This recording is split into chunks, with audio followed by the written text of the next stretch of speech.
Bien, vamos a iniciar una nueva serie que se titula Fundamentando la Familia. Este es el tema número 1 de, no sé, tal vez 15 temas, 20, no, pero sí va a ser muy aleccionadora, porque cada uno de nosotros forma una familia. Entonces hay una preocupación, siempre ha habido una preocupación o un interés en Dios en que la familia se fundamente sólidamente, de una manera sólida.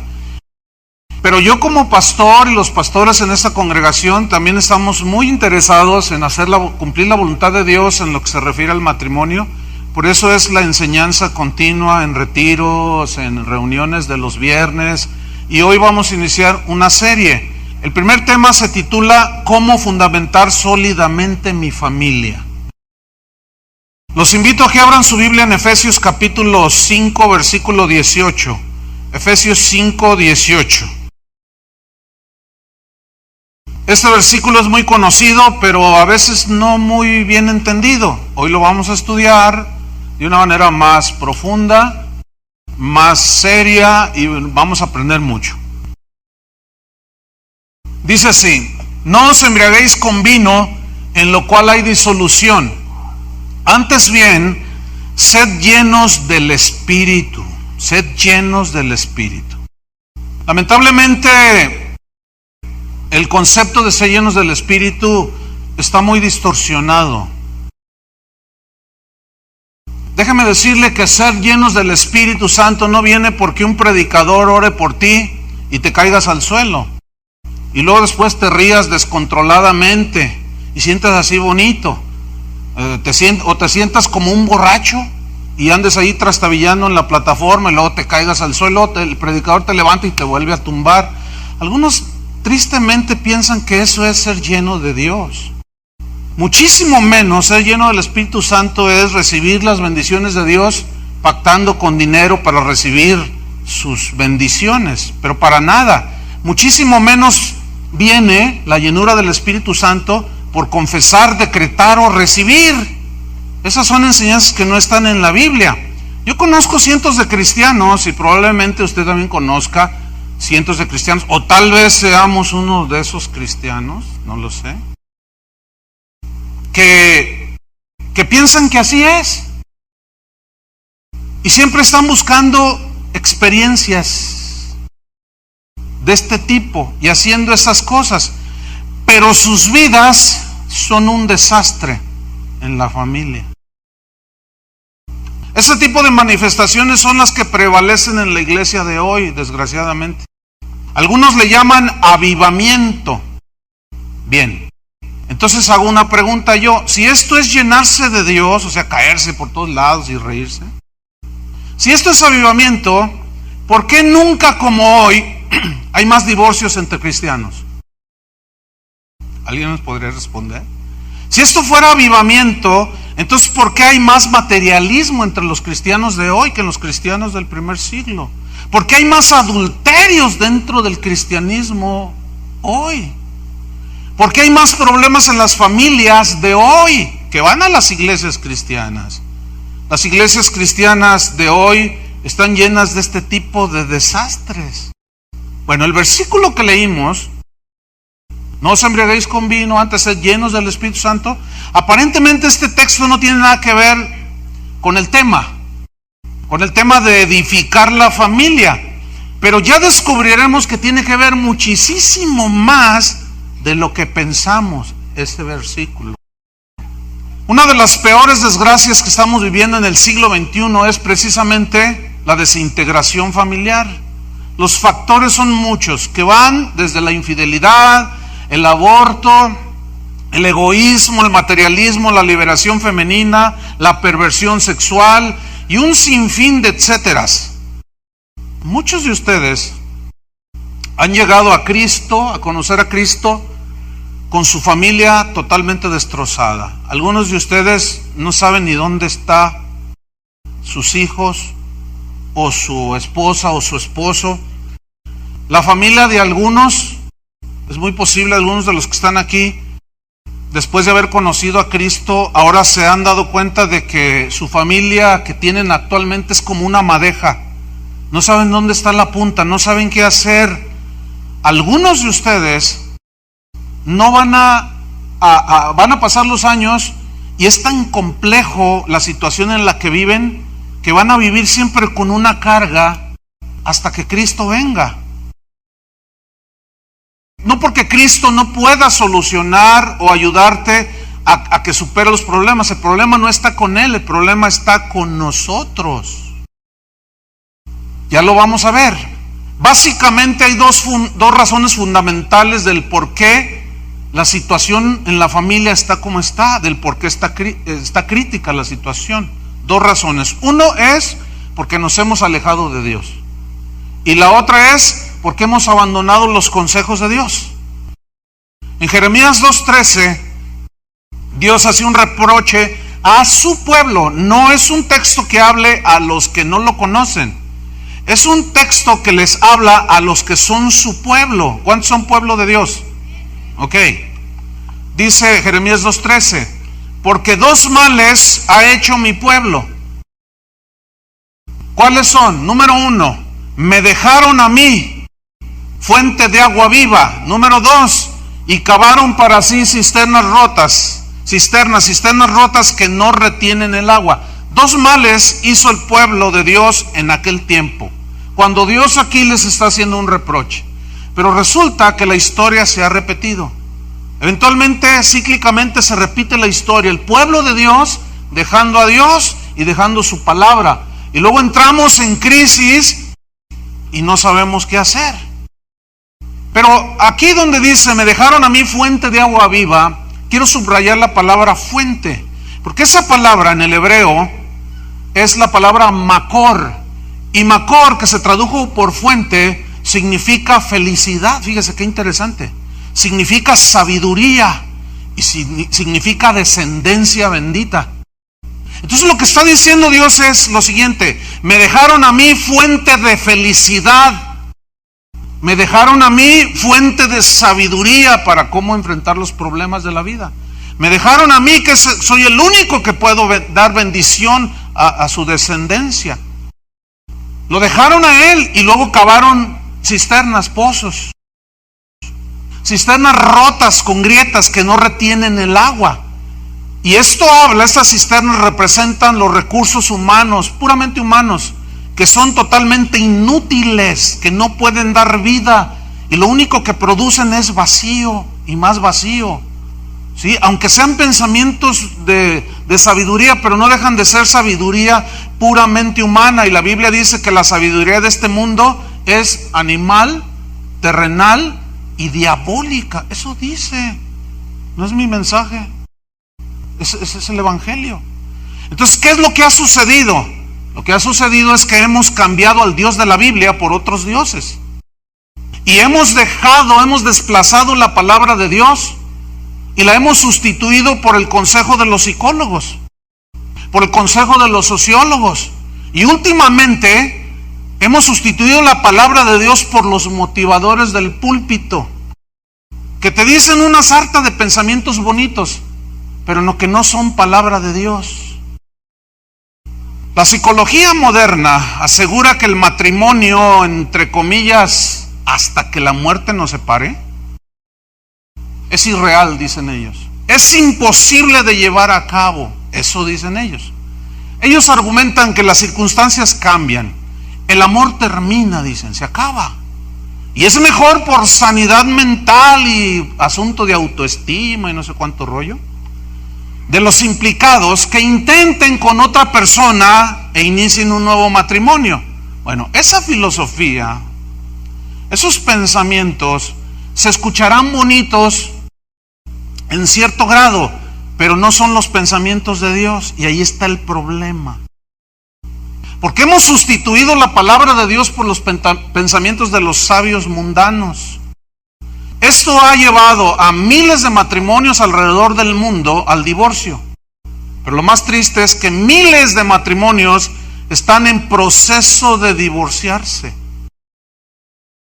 Lo más trágico y preocupante es que muchos de estos argumentos de los sabios mundanos y los motivadores en los púlpitos que no predican la palabra es que estos argumentos han inundado a la iglesia. Eso es lo más lamentable y triste. Matrimonios que asisten a las iglesias cristianas, que están en este momento aquí o en cualquier congregación alrededor del mundo, en este preciso momento. Parejas que se dicen cristianas y han caído en la desgracia de la separación, del divorcio, del odio, de la amargura. ¿Por qué? Esa es la pregunta. La respuesta es porque hemos dejado a Dios. Alguno de los dos en el matrimonio, él o ella o él, los hijos o el padre o la madre. Hemos dejado a Dios, hemos echado a un lado su palabra y no estamos dispuestos a obedecerla. Algo que me preocupa a mí y hasta, no sé, a veces me pone muy triste el escuchar a cristianos que dicen cosas como estas.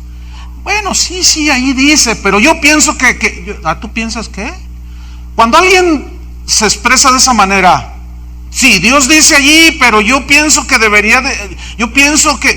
lo que estás diciendo es que Dios es medio tonto y que tú eres más listo, que las cosas se deberían de haber hecho como tú las crees y las piensas. Esa es una gravísima ofensa contra el Creador. Los que nos decimos cristianos necesitamos volver a Dios. ¿Cuántos se dicen cristianos aquí en este auditorio? 2, 3, 4, y hay casi 2,000 personas aquí. Bueno, por algo se empieza, ¿no? Pero los que nos decimos cristianos necesitamos volver a Dios y a sus consejos. ¿Dónde están sus consejos? En la palabra de Dios.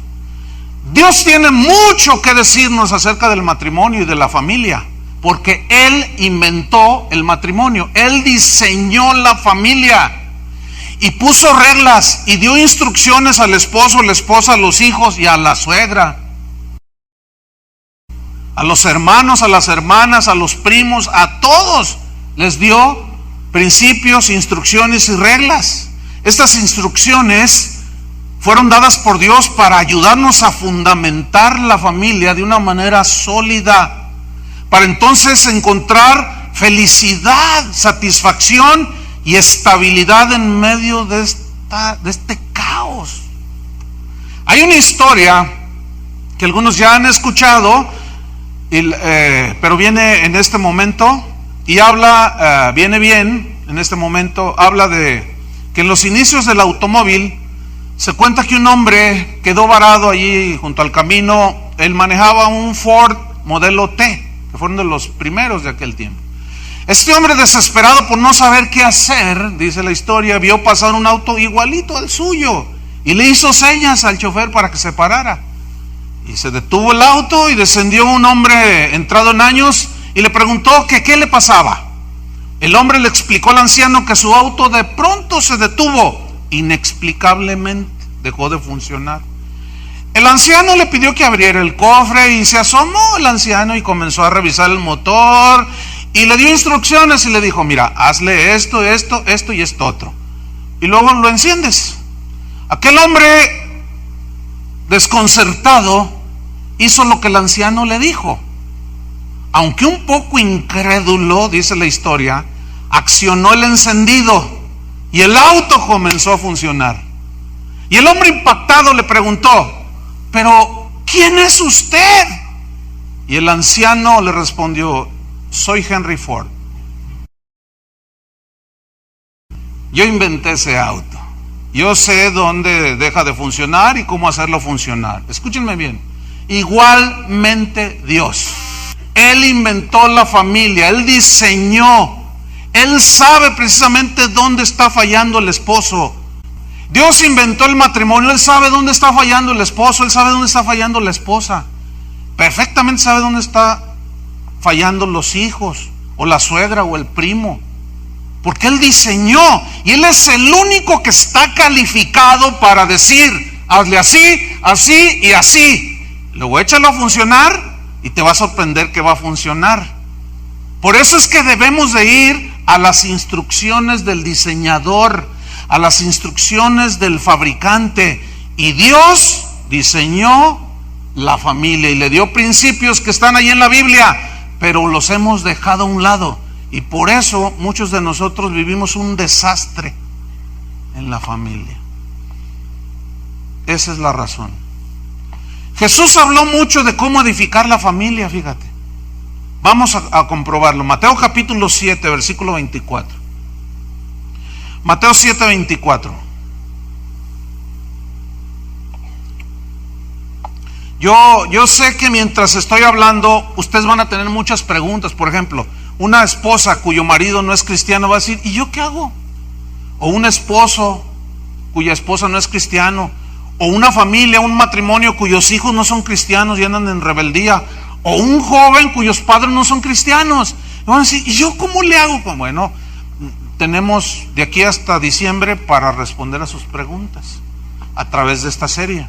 Le vamos a dar la seriedad que requiere porque la familia lo necesita. Mateo 7:24 dice así, así es que tenga paciencia. Dice así Jesús, cualquiera pues, cualquiera, hombre, mujer, joven, hermana, primo, suegra, cualquiera pues que me oye estas palabras, fíjate, la palabra de Dios, él está predicando ahí en ese momento, y las hace, aquí hacer, en el griego significa obedecer, o sea, el que me oye y obedece lo que estoy diciendo, le voy a comparar a un hombre prudente. Aquí prudente significa un hombre sensato, o sea, que usa el cerebro. Un hombre inteligente significa estar cuerdo. Un hombre cuerdo, ecuánime, sabio. Un hombre sabio, inteligente, cuerdo que edificó, o sea, que construyó su casa sobre la roca. Y aquí la palabra casa es muy interesante, porque se tradujo de un vocablo griego, oikia, que significa literalmente familia. Entonces lo que Jesús está diciendo aquí es lo siguiente: cualquiera que me oye estas palabras y las hace, las obedece, le voy a comparar a un hombre prudente, inteligente, sensato y cuerdo que construyó su familia. ¿Sobre qué? Sobre la roca. Sabemos que la roca simboliza a Cristo y su palabra, ¿sí?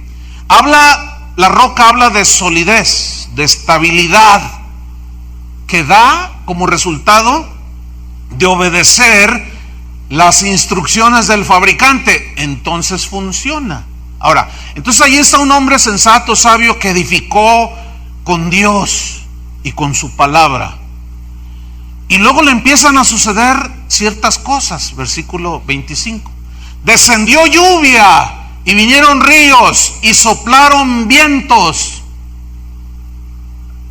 Lluvia, ríos y vientos representan en este pasaje los problemas de la vida, los sufrimientos de la vida, los ataques hacia la esposa, el esposo, los hijos, los problemas económicos, los sinsabores de la vida que está llena de lágrimas. Este mundo es un valle de lágrimas. Los ríos, la lluvia y los vientos, los problemas de la vida golpearon contra aquella casa. Así dice el 25, ¿verdad? Vaya siguiéndome ahí en su Biblia. Golpearon contra aquella familia. Fíjese, aunque hayas edificado con Cristo, estés con Cristo, no dejan de sucedernos cosas que golpean nuestras vidas, ¿no es cierto? Hay una familia, ayer estaba aquí, es un matrimonio, 5 hijos tienen. Un matrimonio joven, él es un médico y ella murió hace un par de meses, un mes y medio, 42 años de edad tenía, ya tenía años aquí en la congregación. Ella murió. Bueno, todos los cristianos mueren, ¿sí o no? Bueno, Dios tuvo a bien llevársela, ok. Pero ¿qué pasó con esa familia? ¿Qué pasó? Escúcheme bien, con esos niños. Me gustaría que los conociera. Me gustaría que hablara con ellos para que los niños, usted escuchara a los niños cómo hablan, con una firmeza, con una solidez.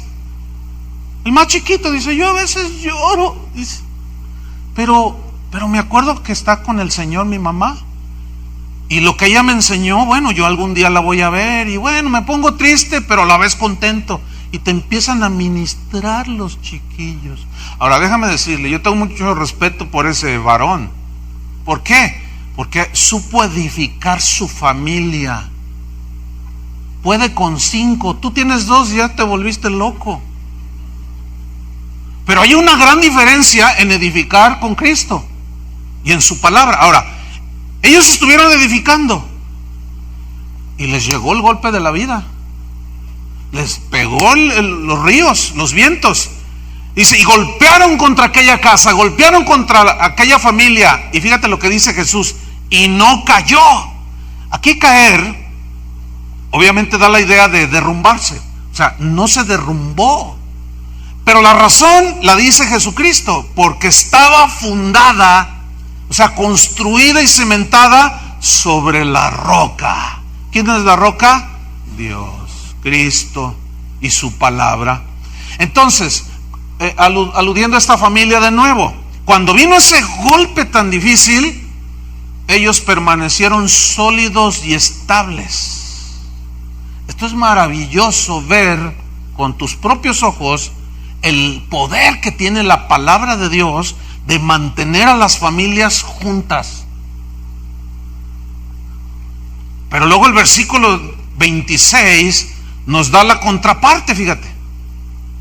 Dice, pero cualquiera, o esposo, esposa, cualquiera quien sea, que me oye esas palabras y no las hace, o sea, las desobedece, las menosprecia, le compararé a un hombre insensato. Significa aquí en el griego un hombre ignorante, falto de inteligencia, torpe, que edificó, o sea, construyó, cimentó su casa, su familia sobre la arena. La arena, hermanos, aquí simboliza los recursos puramente humanos, simboliza la sabiduría puramente humana, como los consejos de la psicología moderna. Y es en todos esos pensamientos muchos fundamentan, y es como fundamentar y construir una casa sobre la arena. A ver, le pregunto, ¿alguien fundamenta y construye una casa sobre la arena en su sano juicio? Y luego, ¿por qué los del Infonavit sí lo hacen? Porque no les importa quién se va a meter ahí. ¿Por qué muchos fraccionadores de aquí de Tlajumulco sabían que se inundaba allí? Porque no les importa la familia. Porque ahí a una casa van y se meten familias. Bueno, cuando un marido, un esposo, una esposa, los hijos, no fundamentan en Dios, es como irse a meterse a Tlajumulco. Se les inunda todo cuando vienen las lluvias, los ríos. Fíjense, construir en el cauce de un río, o tienen que ser de plano unos malandrines sin corazón para construir en el lecho de un río, sabiendo que la primera lluvia va a inundar eso. Y la gente pregunta, oiga, ¿y que esto no es un cauce de un río? No, ya está todo trabajado, ya urbanizamos bien. Y vas y compras tu casita y te engañaron. Y luego el fundamento que le ponen. Así son las vidas de muchas familias. Van y se sientan por la región de Tlajomulco, y llegan los vientos, como no tienen fundamento, construyen mal. ¿Qué sucede? Dijo Jesús. ¿Qué sucede? Fíjate en el versículo 27. Y descendió lluvia, y vinieron ríos y soplaron vientos, y dieron con ímpetu contra aquella casa. ¿Y qué sucedió? Se cayó, se derrumbó. Pero luego Jesús, fíjate lo que dice, y fue grande su ruina. Yo quiero resaltar esa frase, grande su ruina.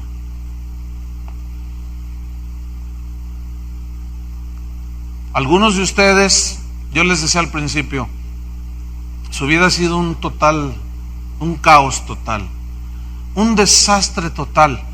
No estoy tratando de condenarlos, ni mucho menos. Simplemente les estoy aclarando en su mente por medio de la palabra de Dios del por qué entraste en esa situación.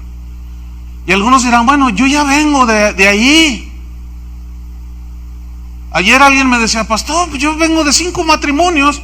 Pues un desastre, ¿verdad? Dices, no sé qué hacer, porque pues tengo que mantener los 3 que tengo con la de hoy. Y luego con la cuarta tengo 2. Y está problemático. Con la primera tengo 5. Dígame algo. Le digo, no, se me cerró el mundo. Dígame algo. No, pues ¿qué le digo? ¿Qué le digo? ¿Cómo deshago la madeja? Ya sé, agárrenmelo, y lo tumbo 2 veces con mi unción que me cargo, y ya se levanta todo bendecido, así como borrachito, y ya se va bendecido a hacer toda una vida familiar. No me diga, por favor. Desgraciadamente muchos creen eso, y vienen a buscar: pastor, póngame la mano, ándele, déme una profecía. La mejor profecía que puedes recibir es la que está escrita, que es la palabra de Dios. Tenemos la palabra profética más segura, la palabra de Dios, la cual, dice Pedro, haríais bien en estar atentos, como una antorcha, dice, como un faro allá que te lleva a buen puerto. Grande fue su ruina. Y algunos dirán: bueno, ¿y ahora qué? Bueno, tu familia que tienes ahora, o la mitad de la familia que tienes, o estás solo, ¿qué? Yo no sé, yo entiendo eso, perfectamente lo comprendo. Pues todo el trabajo pastoral mucho tiene que ver con la consejería y el tratar de ayudar a la gente a salir del hoyo en el que está. Y yo entiendo perfectamente cómo lloran, cómo sufren. Ayer una señora no dejaba de llorar porque decía que su esposo la había abandonado hace 11 años y que esta semana pasada llegó como si nada. Ya viene, vieja.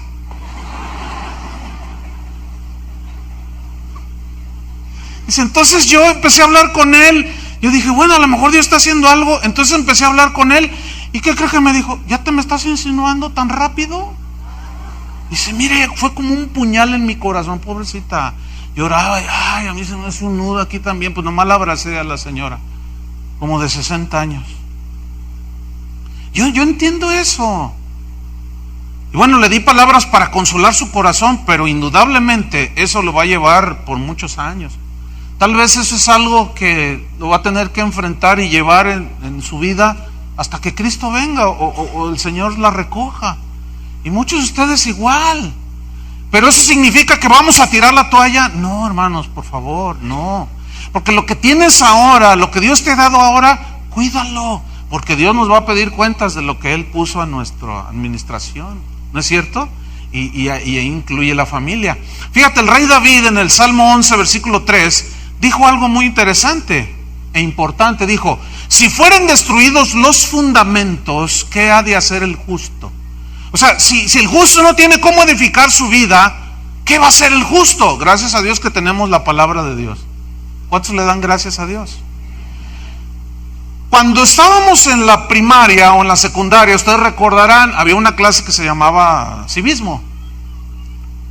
Bueno, parece que ya no existe en la educación de hoy, ¿verdad? Ya la quitaron. Tratan de ponerla otra vez porque ya vieron que se descivismaron todos. Yo me acuerdo cuando enseñaban de civismo y decían cosas como esta: la familia es la base de la sociedad. ¿Se acuerdan de eso? Y una sociedad que no protege y cuida a la familia, tendrá problemas esa nación. No, pues es cierto, es una verdad. Y la Biblia ya lo establecía antes de que a algunos se les ocurriera dar esa definición. Ya siempre ha estado ahí en la Biblia. Tiene miles de años ese principio. Bueno, ¿por qué la familia de hoy vive en una anarquía? ¿Saben lo que es la anarquía, no? Donde cada quien hace lo que quiere. El esposo hace lo que quiere, la señora ni se diga. La suegra no, se está peor. Los hijos hacen lo que quieren. Entonces llega el muchacho y dice: papá, ya me salí del closet, soy homosexual. Y la señora pega el grito en el cielo: ¡ay, no! ¡Qué afrenta! Y el papá dice: déjalo. ¿Cuál es el problema? ¿A ti qué te importa? Le dice. Es muy su gusto de él, ¿verdad, mijo? Él dice: hey. Sí, papá. Entonces, pues haz lo que quieras.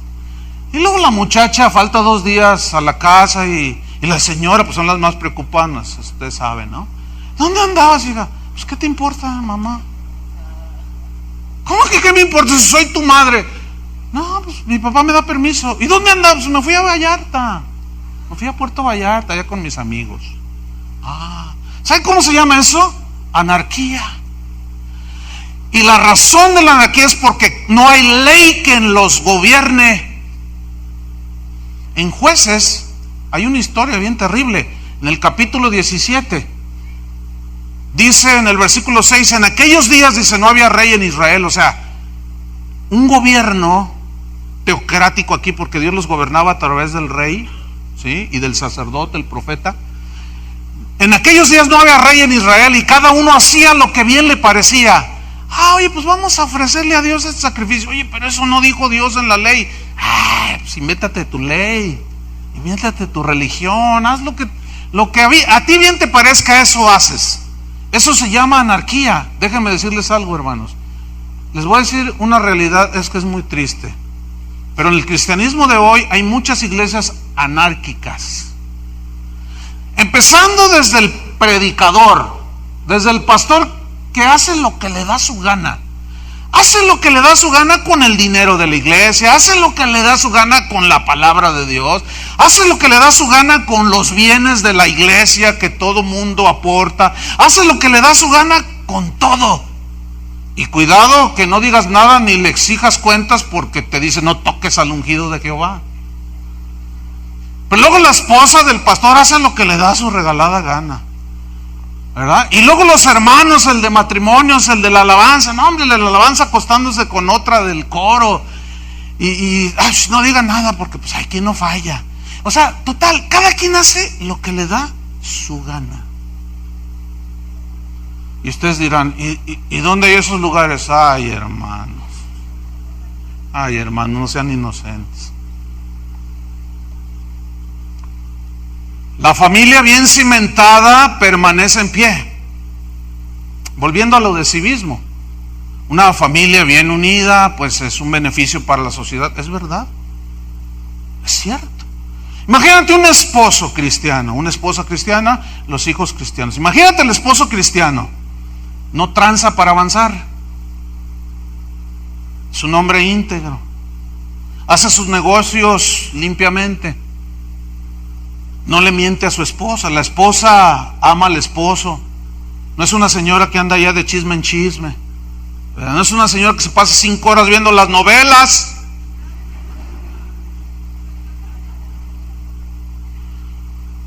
Oigan, esa familia aporta a la sociedad, por supuesto que sí, ¿sí o no? Pero lo contrario es que familias donde hay una anarquía también aportan a la sociedad. Vean cómo está el mundo. ¿Saben cuál es la bandera de los políticos? Hoy, en los políticos actuales en todo el mundo, no crean que nada más aquí en Guadalajara. Por cierto, ¿van a ir a votar? Bueno. ¿Saben cuál es la bandera? La seguridad, número 1. ¿Por qué? Miren, no quiero ser pesimista, ni lo soy, porque esto es lo que la Biblia dice. El mundo afuera no tiene remedio. No pueden contra la inseguridad. No pueden. ¿Por qué no pueden? Porque el problema del ser humano está en el corazón. ¿Cómo vas a pastorear un montón de narcotraficantes? ¿A poco les vas a decir, ya llegué yo, ya llegó la ley y se me acaban ahora todos los narcos? Ya ves todo lo que está pasando. Matan 10,000 y ellos matan 20,000. Meten a la cárcel 65,000, están en la cárcel y surgen 350,000. No van a poder, no pueden. Porque el problema está en la raíz. ¿Dónde es la raíz? El corazón del hombre. Sin embargo, fíjate, te lo voy a comprobar esto. ¿Cuántos de ustedes andaban en eso? Digo, andaban, Bueno, digo, es que se supone que si usted viene aquí es pastor o es predicador o es cristiano, usted anduvo.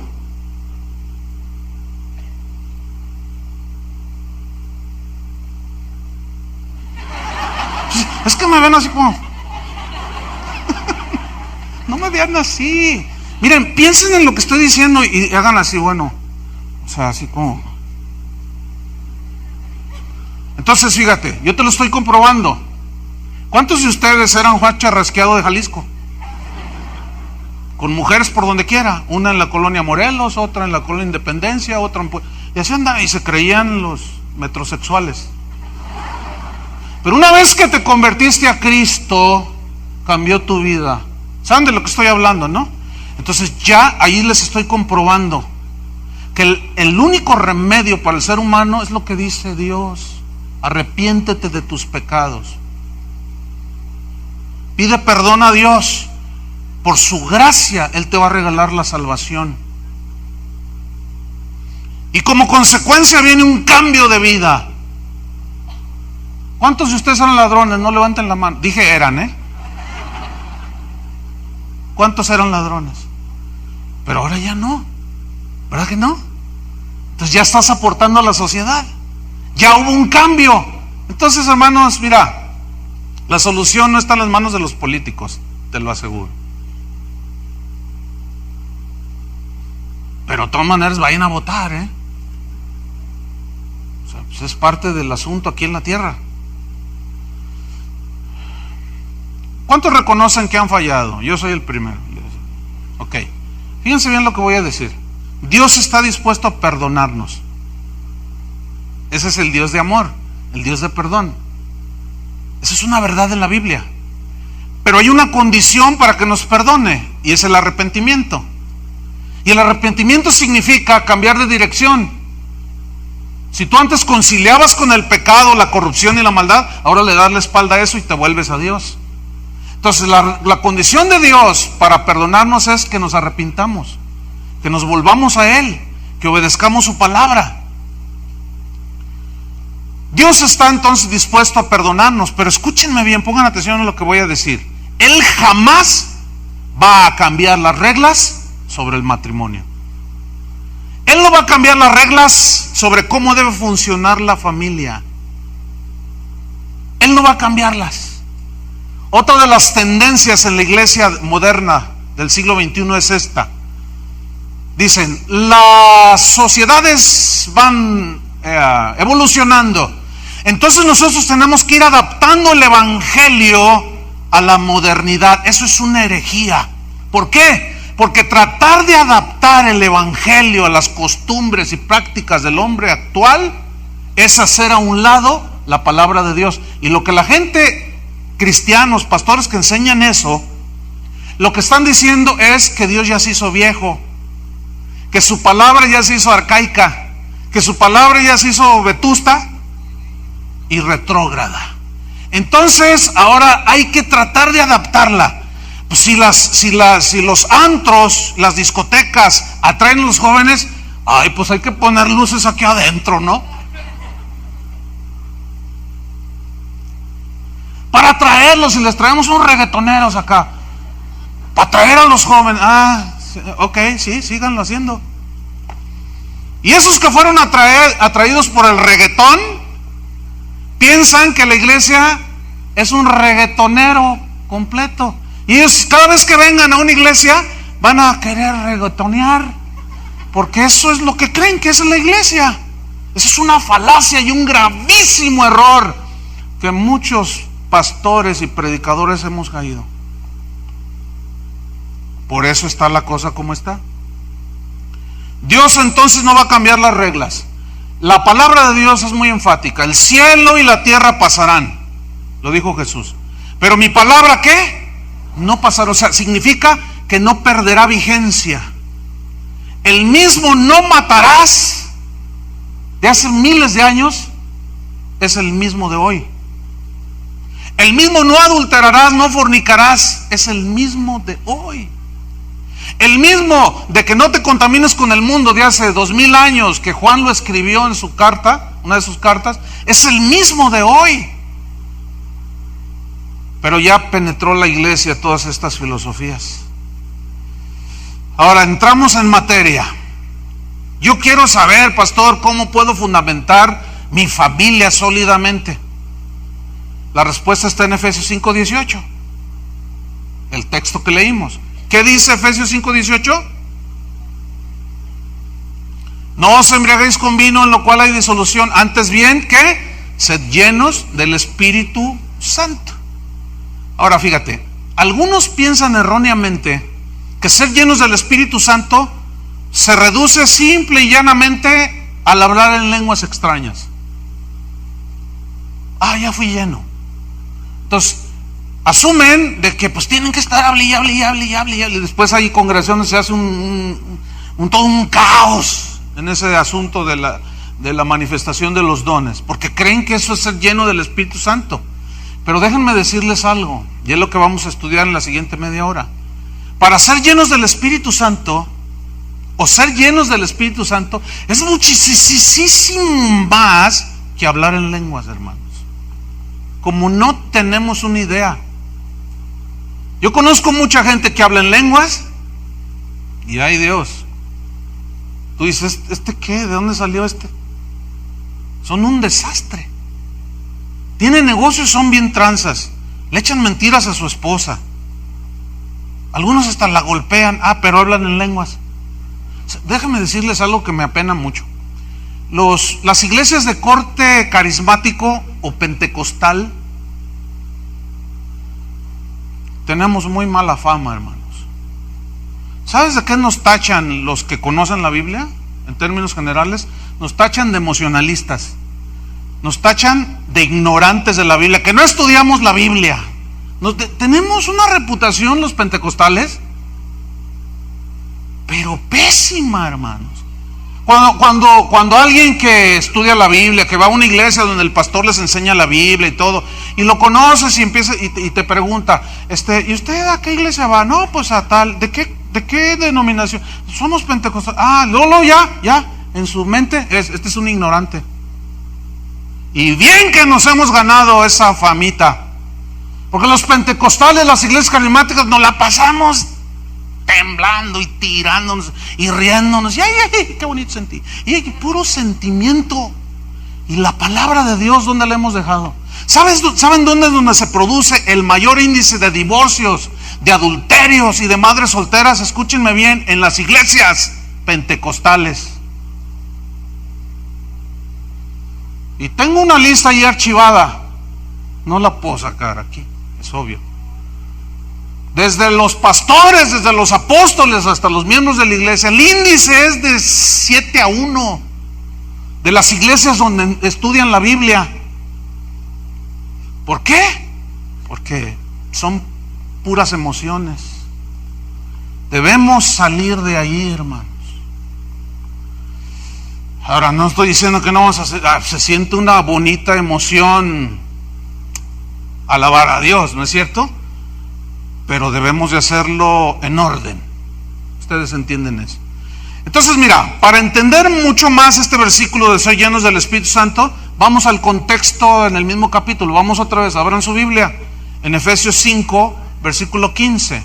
El contexto es lo que viene antes y después del texto que se leyó o del pasaje a estudiar. Entonces, ser lleno del Espíritu Santo es muchísimo más que simplemente hablar en lenguas. Ahora, yo no voy a discutir aquí si es de hoy o no es de hoy. Ok, sigamos adelante. Efesios 5:15. Y por favor no me manden correos, hermanos, Efesios 5:15 dice así: mirad pues con diligencia cómo andéis. Bien, con diligencia, ¿cómo andéis? No como necios, sino como sabios. 16, aprovechando bien el tiempo, porque los días son malos. Por tanto, no seáis insensatos, sino entendidos de cuál sea la voluntad del Señor. No os embriaguéis con vino. O sea, no se dejen dominar por el vino. Cuando alguien está borracho, es porque ya los efectos del alcohol lo dominan. Pero ¿cuántos saben que una copita así de tequila no emborracha? Pero 3 botellas te hacen perder el control. Entonces los efectos del alcohol te dominan. Y es típico, ¿verdad? Ahí está uno que se emborrachó, se puso una el fin de semana, y luego de pronto amanece y ve a una señora y dice: ¿y usted quién es? Ay, es que estaba borracho, dice. Y luego todavía peor, está ahí un hombre y ve a otro hombre a su lado y dice: ay, ¿este quién es? Ay, es que estaba borracho y no sabía lo que hacía. Oiga, ¿y qué recuerda del accidente? Mira nomás cómo quedó, le amputaron las 2 piernas. No sé, estaba borracho, dice. O sea, cuando alguien está borracho pierde el control de todo. Pierde las inhibiciones, la coordinación, todo. Por eso dice: no se emborrachen con vino. O sea, no dejen que los llene y sean dominados. Dice: en lo cual hay disolución. Disolución en el griego significa libertinaje. Fíjate nomás. ¿Cómo son los borrachos? Ahí bien educados, ¿verdad? Así muy bien portados, y pasa una señora bonita enfrente de ellos y no, pues bien respetuosos. ¿Cómo son los borrachos?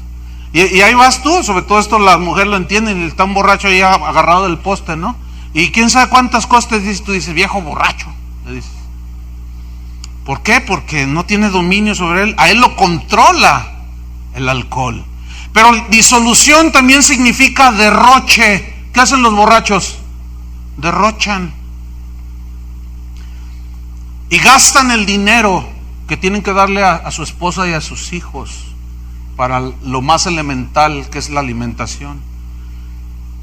Dice, no, ustedes no. Antes bien, dice, sed llenos del Espíritu Santo. Lo que Pablo está diciendo es lo siguiente: si un poquito de vino no emborracha, 3 botellas sí te emborrachan. Escúchame bien, un poquito de palabra, un poquito de oración, un poquito, hermano, no pasa nada, Lo que está diciendo es un contraste de que así como se llenan, se embrutecen, se llenan hasta acá de alcohol, y cuando les hacen una prueba de alcoholemia dicen, ay, este es puro brandy, es brandy puro. Esa es la idea que está diciendo Pablo. ¿Por qué? Porque los efesios sabían lo que era la borrachera. Y cuando Pablo les dijo eso, ellos estaban entendiendo, no, entonces yo no me lleno de eso, ahora me tengo que llenar de Dios. Ahora, para llenarte de Dios, te basta un mensajito el domingo y luego ya no agarras la Biblia, ya no haces nada, hasta el otro domingo no está. Por eso muchos están vacíos. Y vamos a ver cómo cobra significado ser llenos del Espíritu Santo para edificar la familia. El verbo sed, o sea, de ser, sean, es un mandamiento, está en imperativo, o sea, es un mandamiento, sean llenos. Pero es muy interesante la palabra en el griego, es la palabra pleroo, y esa palabra significa literalmente que es un verbo que expresa continuidad. Es decir, para que un borracho quiera seguir borracho, el siguiente día, ¿qué tiene que seguir haciendo? Sigue tomando. Y se pasa toda la noche bebiendo, pero quiere seguir estando borracho. Y luego se va al menudo. Es un platillo mexicano aquí para los borrachos. Bueno, digo, que van y ustedes saben, ¿no? No, obviamente no es siempre para eso, ¿no? Pero ustedes saben que el borracho siempre va al menudo. Es un platillo típico aquí. Entonces, sigue bebiendo y sigue bebiendo y sigue bebiendo. Entonces lo que está diciendo Pablo aquí y está enseñando es, no se corten el estar comiendo, tomando de Dios. No se lo corten. Sigan bebiendo, sigan comiendo, no dejen de alimentarse, sean llenos del Espíritu. Y cuando dejas de comerlo, se te empieza a cortar todo y tienes que seguir comiendo, ¿sí? Fíjate, pleroo, que es un verbo que expresa continuidad, significa literalmente hacer repleto, o sea, así llenarse. Significa atiborrarse, significa rellenar, y esta palabra explica un poco mejor. De llenar, luego lo rellenas, lo vuelves a llenar, eso es rellenar. Habla de una llenura continua de tu ser, de tu espíritu, de tu alma y como consecuencia de tu vida. Estos mismos pasajes, este pasaje de Efesios 5:15 se los voy a leer en una versión parafraseada, en lenguaje sencillo. Dice así: tengan cuidado de cómo se comportan, porque el borracho no sabe cómo comportarse, ¿verdad? Pero ustedes sí, tengan cuidado cómo se comportan, en tu casa, en la escuela, en el trabajo, etcétera. Dice, vivan como gente que piensa bien lo que hace, no vivan como tontos, así dice esta versión. Aprovechen cada oportunidad que tengan de hacer el bien. Hacer el bien no significa darle una moneda a la señora que está ahí enfrente pidiendo, o en cada esquina, no. Normalmente tenemos esa idea de hacer el bien. Aquí hacer el bien significa comportarse como Dios ha dicho que un cristiano se comporta. Porque estamos viviendo tiempos muy malos, dice esta versión 17. No sean tontos, sino traten de averiguar qué es lo que Dios quiere que ustedes hagan. No se emborrachen. pues perderán el control de sus actos. Más bien permitan que el Espíritu Santo los llene y los controle. Entonces lo que Pablo está diciendo aquí es, ya no dejen que el alcohol los controle o los vicios. Dejen que el Espíritu Santo los controle y ejerza una influencia poderosa y ustedes caminen sumisos y en obediencia a la guía del Espíritu Santo. Pero ¿cómo voy a ser guiado por el Espíritu Santo si ni siquiera oro? ¿Cómo es que nosotros nos llenamos del Espíritu Santo? Ocupándonos de las cosas propias de un cristiano. ¿Cuáles son las cosas propias de un cristiano? A ver, la oración, meditar la palabra de Dios, estudiar la Biblia de una manera sistemática, vivir la palabra de Dios, renovando la mente, perdonando cuando nos hieren, etcétera, etcétera. Ustedes entienden perfectamente bien. Cada una de estas cosas bien puede ser un mensaje que ya trataremos más adelante. Ahora bien, ¿recuerdan los 120 discípulos que fueron todos llenos del Espíritu Santo allá en el aposento? En Hechos 1:8 no lo busque. Jesús dijo, y cuando recibiréis poder, dice, cuando haya venido sobre vosotros, ¿quién? El Espíritu Santo. ¿Recibiréis poder para qué? ¿Para hablar en lenguas? No. Esa fue la evidencia, una señal para los incrédulos. Así dice la Biblia. ¿Qué señal para los incrédulos? Pero entonces, ¿poder para qué? Escúchame bien. Poder para vivir la vida nueva que ellos estaban iniciando. Poder para cumplir las responsabilidades como apóstoles, como profetas, como maestros, como padres, como madres, como hermanas, como ciudadanos de un país. Y para vivir en un mundo como el nuestro, necesitamos el poder de Dios. Pero ¿cómo es? Llenándonos del Espíritu Santo. ¿Cómo viene? A través de la palabra de Dios, estar alimentándonos, comiendo. O sea, tú sales ahorita y vas en tu auto y no pongas la última del potrillo. Mejor vete escuchando las alabanzas y sigue alabando a Dios. Y cuando llegues a tu casa, en lugar de leer las revistas esas amarillistas de que, ay, el artista fulano se hizo la cirugía de la nariz, ay, mira qué bonita quedó. Y ay, a ver, ¿qué zapatos usa fulano? Y ahí están leyendo las hermanas.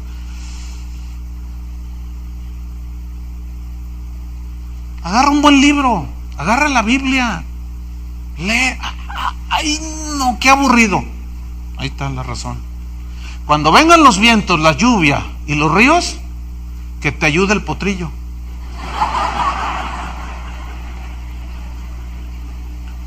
Ese es el problema, hermanos. Fíjate, les voy a dejar una tarea. ¿Sí la hacen? No sea como los políticos que prometen y no cumplen, ¿eh? Ahorita aquí hay un notario. A ver, licenciado, que firmen todos aquí. Van a leer hoy en la tarde o en la noche el capítulo 3, 4 y 5 de Hechos. ¿Qué pasó allí?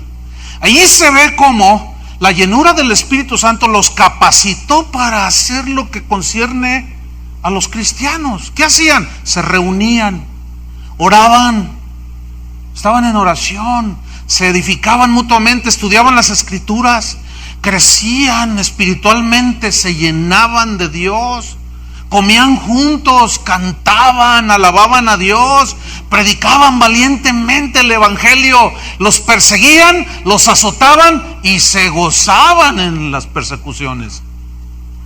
Solamente alguien lleno del Espíritu Santo puede hacer eso. Por eso yo tengo un argumento que creo que es sólido, y es este: si tus mejores amigos son del mundo, algo anda mal en ti. Es que son re aburridos los hermanos. ¿A qué le llamas aburrido? ¿A que comparten de la palabra?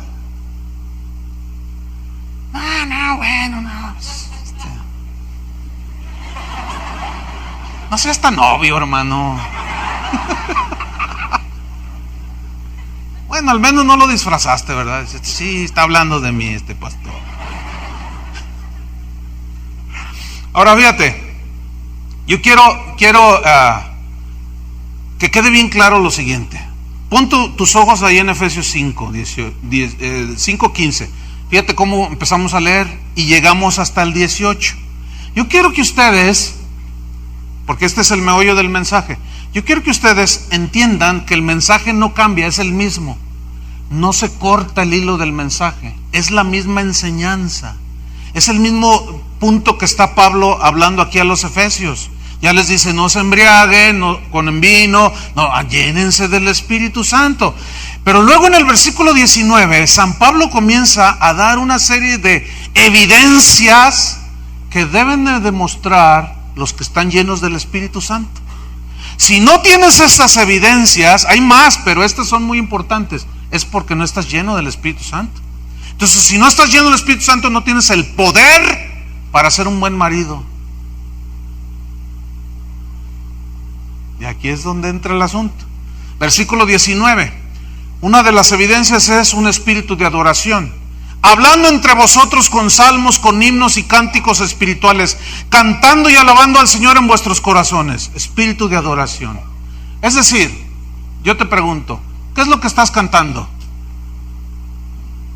Bueno, fui a la Minerva, pero pues es que estaba la Pau, estaba el Potrillo, estaba la Belanova, estaba la... ¿Y usted cómo sabe todo eso? ¿Usted fue? No, pero leí. Pues todo el mundo donde quiera, decían. Hasta no pude pasar por allí. ¿Y esto por qué? Pues es que viene el Potrillo y viene la Gloria Estefan. ¿Y qué hace un cristiano allí?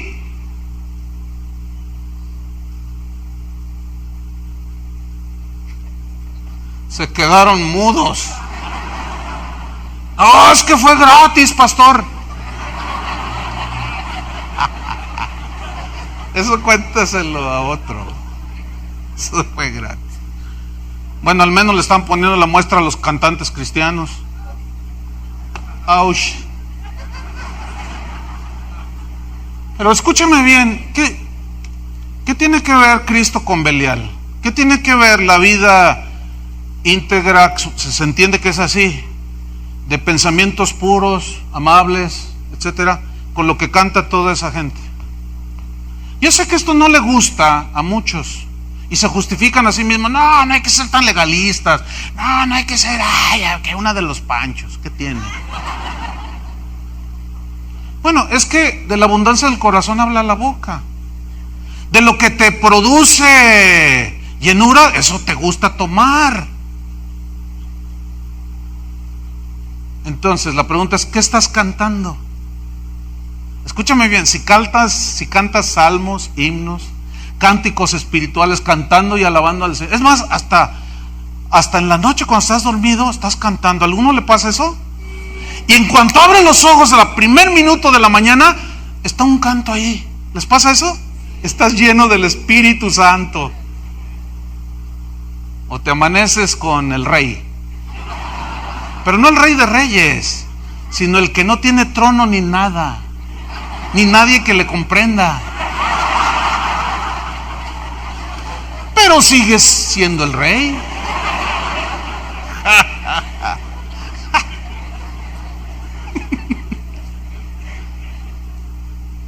No, ese Chuy es un exagerado. Sí, soy un exagerado. Y Pablo estaba loco. Ay, sí, hablando entre vos. Ay, sí, ¿cómo voy a hablar con el uno con el otro? Salmo 91. ¿Cómo es eso? Ay, hermanos, lo que significa es que esté la palabra, que haya un canto, una actitud de adoración siempre al Señor. Nomás que nos hacemos.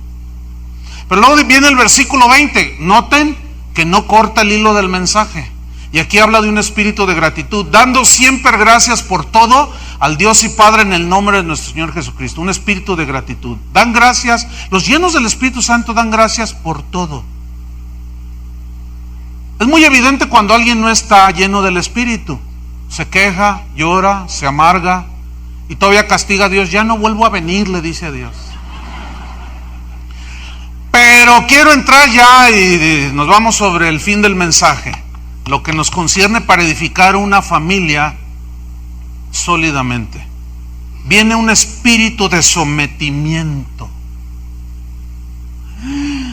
Fíjate nomás. Mira, esta es una de las evidencias menos entendidas. y menos enseñadas y menos comprendidas de lo que significa ser lleno del Espíritu Santo. Y Pablo comienza a hablar del sometimiento en la familia, porque si ustedes ponen atención ahí, comienza a hablar de la familia, ¿no es cierto?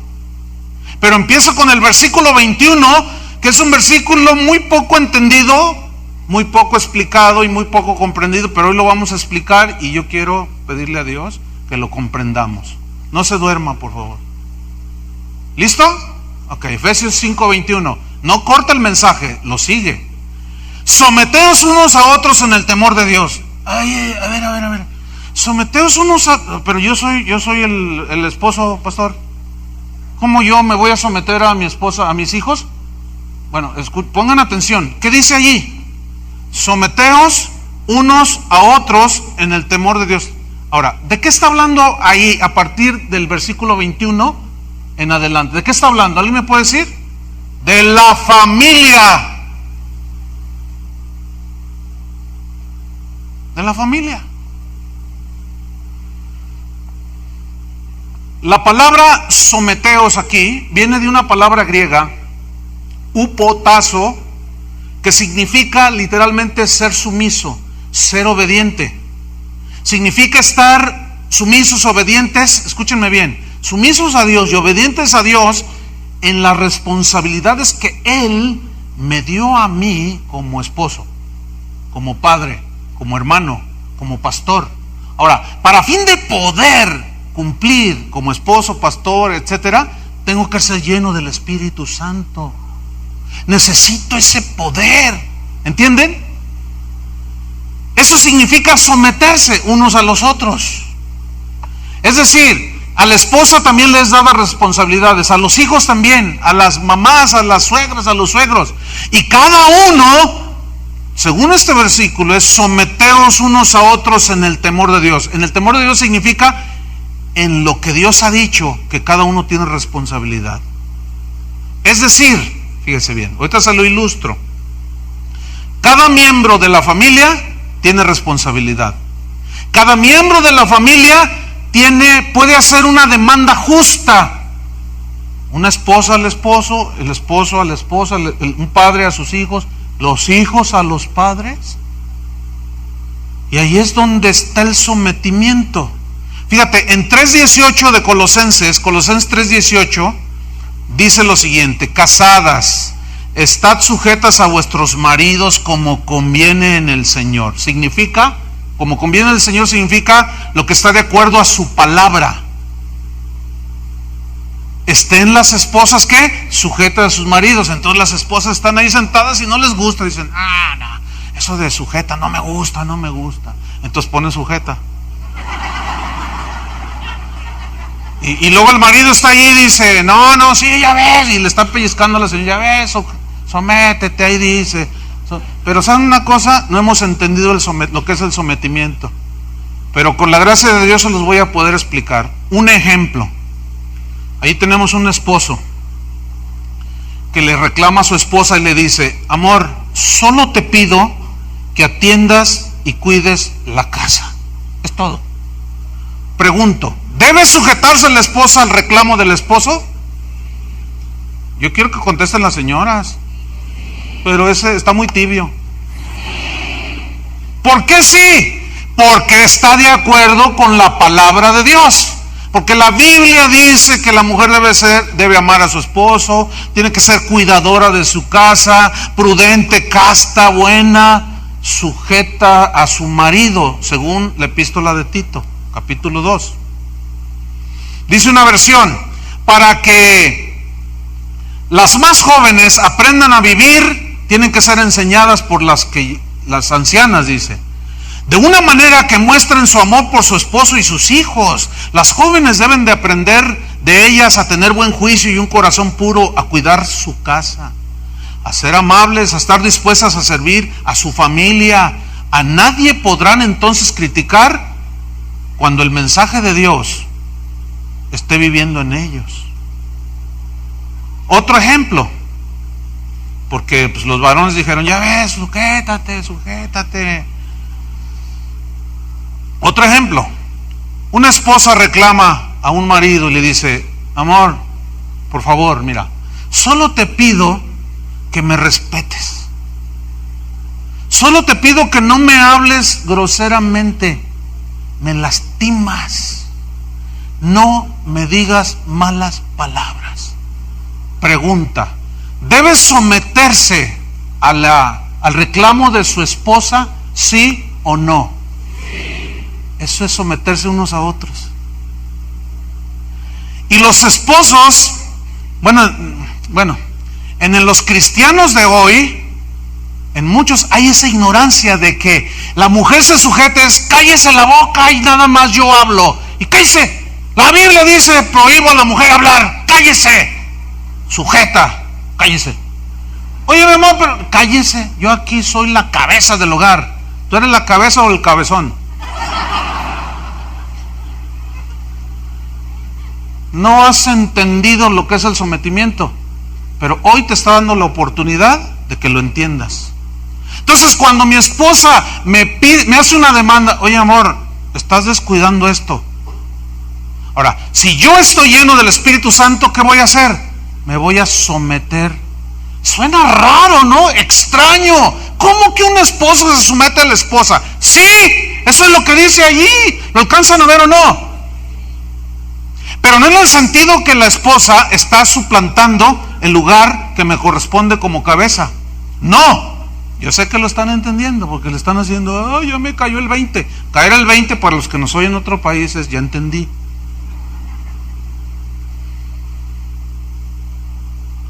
Entonces, si tu esposa te dice, amor, salte a trabajar y trae para comer. No, estoy orando. Además, no eres nadie para pedirme nada ni exigirme nada. Escucha, no, espérense, porque esta serie va a tumbar un montón de falsos conceptos que tenemos por ahí. Ya no me hables así, amor, por favor, te lo voy a pedir. Porque hay cada marido que se dirige a su esposa con palabras que... Está en la Biblia, Colosenses 3:19, dice así: maridos, amad a vuestras mujeres y no seáis ásperos con ellas. La palabra clave aquí es áspero, aspereza. Viene del griego pikros, que significa atravesar, perforar con algo puntiagudo y punzante. En este caso son palabras. ¿Sí? Ya estás bien fea. ¿Por qué me dices eso? Ay, ya no me gustas. Ay, hermano. Se quedaron bien serios. Y eso traspasa el corazón de tu esposa. Y lo más cuando le dices, eres una buena para nada, pero con palabras altisonantes, soeces. Entonces, escúchame bien, varón. Tu esposa te puede hacer una demanda y decir, mi amor, por favor, trátame como a tu esposa, por favor, jalisquillos. Que no le salga lo macho, porque el macho no está lleno del Espíritu Santo, el macho está lleno de vino, de tequila, 3 magueyes. Y ni se te ocurra cuando tu esposa te hace una demanda justa y te diga, mi amor, no quiero que me vuelvas a decir esas malas palabras. Si tú estás lleno del Espíritu Santo, te vas a humillar, vas a llorar, te va a doler y vas a pedir perdón. Y te vas a poner enfrente de ella y le vas a decir, amor, perdóname, no te vuelvo a decir una mala palabra. ¿Debe de someterse el varón a su esposa en ese punto? Sí. Algunas dirán, pero yo no tengo esposo, tengo hijos. Bueno, yo les dije que había situaciones complejas, pero aún así, fíjate bien lo que dice la Biblia. Sigamos adelante rápidamente. Otro ejemplo: Dios dispuso que la mujer fuera la que gestara en su vientre a los hijos, ¿verdad que sí?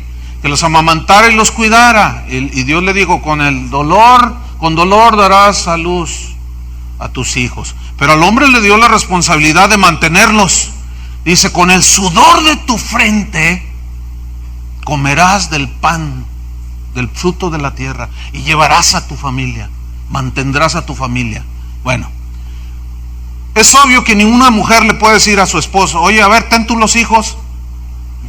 Es una imposibilidad. Bueno, escúchame bien.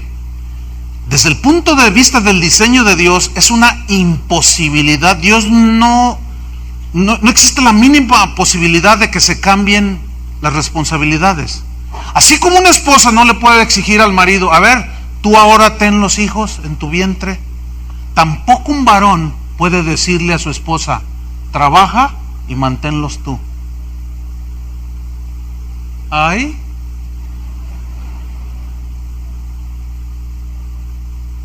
No, pero ahora muchos, y bueno, yo sé que van a quedar preguntas en el aire. Muchos espiritualizan el asunto. Le dicen, mi amor, la cosa está difícil. Métete a trabajar y ayúdame, ¿no? Y ya que está trabajando, ella paga la colegiatura, ella paga la renta, la hipoteca de la casa, el abono del auto. Y le dice, oye, pues, ¿y qué contigo? No tengo, nunca tienes. Mantenido, eso es lo que eres. Y no me veas feo, porque te estoy diciendo la verdad. Pero la Biblia todavía te dice más feo, más agresivo y más duro. Te dice que si alguno no suple para los de su casa, es peor que un incrédulo y ha negado la fe. No me vayan a montonear allá afuera, ¿eh? Voy a salir 4 horas después de ahí. No, eso se me hace una exageración. Claro, pues qué cómodo, ¿verdad? Meter a tu esposa a trabajar y tú bien suave. Y luego, oye amor, no das nada, ándale, aporta algo. No, es que no tengo, no me han pagado. La de siempre, no te han pagado.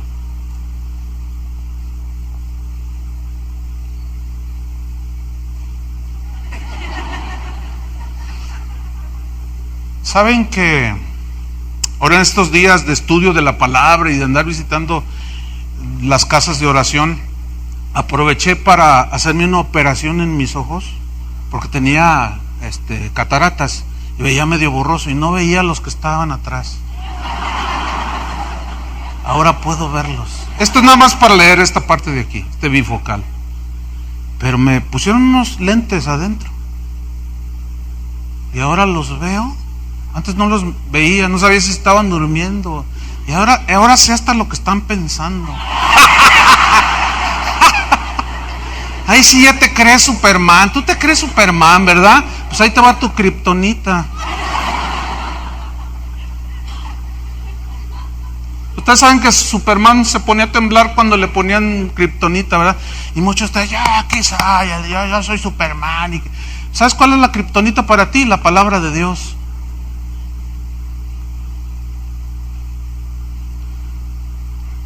Ya mejor termino porque si no, no salgo con vida de aquí.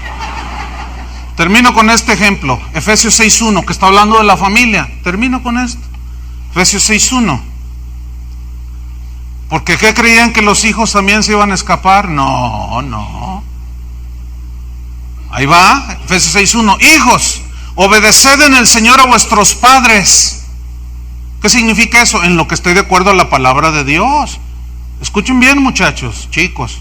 Si tu papá o tu mamá te dicen, hijo, voy a comprar 1 kilo de tortillas, ¿tiene que ir a comprarlo, sí o no? Sí. ¿Qué van a hacer, muchachos? ¿Qué vas a hacer tú? A ver. La verdad, tienes que obedecer a tu mamá. Pero si tu papá te dice, ve y cómprame otro carrujo de marihuana, ¿qué debe de hacer el muchacho? No. Pero el muy jalisquillo va a decirle, ¿qué no oíste la predicación? Hijos, sométanse. Entonces el muchacho le va a decir, en el Señor, papá, yo no voy a hacer nada que violente la palabra de Dios. ¿Y qué tiene que hacer el papá? Someterse. Esto no lo habían oído, ¿verdad que no? O sea que tu hijo te puede reclamar, sí, en el Señor. Y no provoquéis, vean lo que dice, y no provoquéis a ir a vuestros hijos. ¿No dice así? ¿Qué significa provocar enojo? Te voy a poner un ejemplo. Tú tienes 3 hijos. Juanito, Panchito y Lupita. Y Lupita pues es tu amor. Y Juanito y Panchito pues están re feos. Entonces tú abrazas a Lupita, ¿verdad? Ay, mi hijita, ya es de una quinceañera y le cuelgan los pies así, te la sientas aquí, ay, mi hijita, usted es la consentida. Y luego llega Panchito, que también con sus 11 añitos, y quiere que lo abraces. Entonces, oye papá, ve, quítese, hasta parece homosexual usted. Así algunos tratan a sus hijos. ¿De cuándo acá un padre le debe decir a su hijo que es homosexual porque le pide un abrazo? Por el amor de Dios, hermanos. Por el amor de Dios, ¿dónde tienen la cabeza?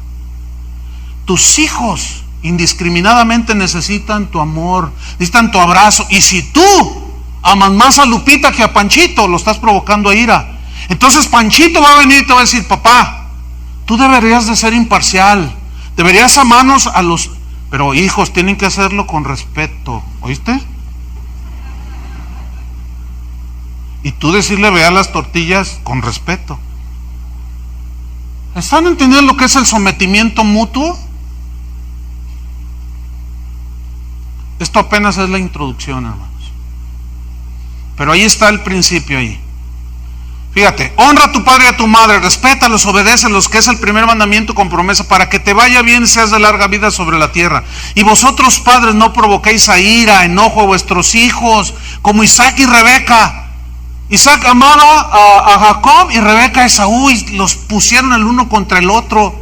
Error. Sino criadlos, dice. Significa llevarlos a la madurez, entrenándolos en disciplina, en corrección, en instrucción y amonestación. Significa reprensión, advertencia del Señor. Significa conforme a su palabra. Entonces, escúchenme bien, la familia llena del Espíritu Santo es aquella que verdaderamente puede cumplir con el poder de Dios el propósito que Dios tiene para cada uno. El papá lleno del Espíritu Santo, la mamá, los hijos. Si nada más hay mamá y dos hijos, la mamá y los dos hijos. Si tú eres sola o solo, tú sé lleno del Espíritu Santo para que seas un empresario honesto, que manifiesta la fuerza de Dios, el poder de Dios. ¿Entendieron cómo empezar a edificar? Primer requisito, ser llenos del Espíritu Santo. No voy a orar por ustedes aquí, voy a hacer una fila interminable y nos vamos a las 6 para tumbarlos a todos.